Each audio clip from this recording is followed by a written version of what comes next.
Avoir un chien qui a peur de tout, de la nouveauté, des autres chiens, des humains, c'est très difficile à vivre. Si c'est votre cas, on va voir dans cette vidéo comment l'aider à reprendre confiance pour qu'il soit à l'aise dans toutes les situations. Et le problème de ce genre de peur, c'est qu'elles vont créer une anxiété constante chez nos chiens. Et ça, je l'ai vécu parce que mon border collie croisait montagne des Pyrénées, elle s'est mise à avoir peur des bruits qu'il y avait autour de la maison. Donc dès qu'il y avait un bruit de mes voisins, elle se mettait à aboyer. Et au fur et à mesure, ça s'est transformé en état d'anxiété constant et j'ai dû rapidement trouver des moyens pour qu'elle soit plus confiante et qu'elle ne réagisse plus à ces bruits. Et aujourd'hui, j'essaie d'être vigilant et vraiment de surveiller ce point le plus régulièrement possible pour éviter que Mia elle ne recrée de l'anxiété. Parce que mon but personnel, c'est d'avoir un chien qui est bien éduqué et qui est heureux.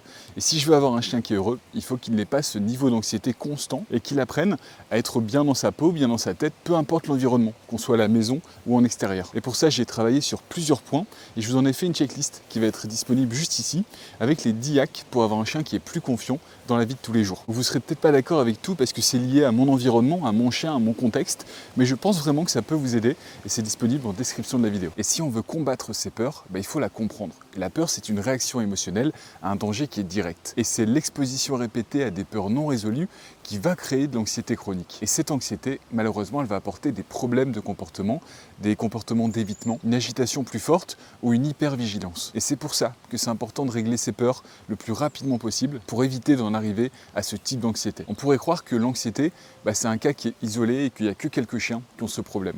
En réalité, il y a une étude de l'université d'Helsinki qui a été faite sur plus de 13 000 propriétaires. Et sur ces 13 000 propriétaires, essayez de deviner combien de chiens sont anxieux. Il y a 72,5% de ces propriétaires qui ont un chien anxieux. Cette statistique, elle est énorme et elle révèle l'ampleur de ce problème. Et les peurs principales que vont avoir les chiens, c'est la peur des autres chiens et également la peur des bruits. Ces bruits, ça peut être des feux d'artifice, ça peut être du tonnerre, des bruits de klaxon.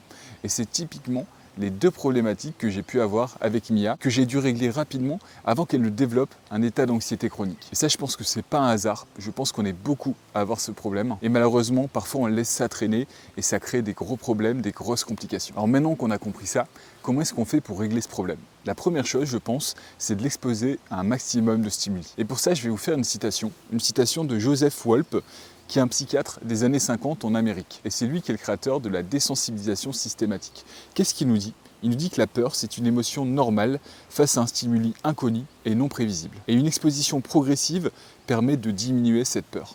Donc votre rôle, c'est d'exposer votre chien le plus souvent possible, le plus quotidiennement possible, à tout type d'environnement pour qu'il ne développe pas de peur et que l'inconnu devienne la normalité. Donc ça a deux intérêts. D'abord de faire de la prévention, d'éviter que la peur ne se crée, mais également de contrer cette peur en l'identifiant et en faisant en sorte de l'exposer graduellement à cette peur. Et c'est pour ça que je pense que c'est important d'identifier rapidement la peur. C'est pour ça que j'observe régulièrement Mia et dès que je vois qu'elle réagit bizarrement à quelque chose de nouveau ou quelque chose qui a pu lui faire peur dans sa gestuelle, dans sa manière d'être, je vais le plus rapidement possible l'exposer graduellement à cette peur parce que plus longtemps on va attendre, plus cette peur, elle va s'ancrer. Tout ça, ça ne marche que si notre comportement, c'est un comportement de leader. On est là pour accompagner notre chien, lui donner confiance. Je pense qu'il faut montrer l'exemple dans notre comportement, dans notre manière d'agir. Il faut s'adapter à lui, à ses capacités, à son passé, à son vécu, à ce qu'il a envie de faire. Et si vous respectez ces points, je pense que vous allez l'aider à progresser. C'est tout pour cette vidéo. Je vous remercie beaucoup de l'avoir regardée et je vous remercie pour votre soutien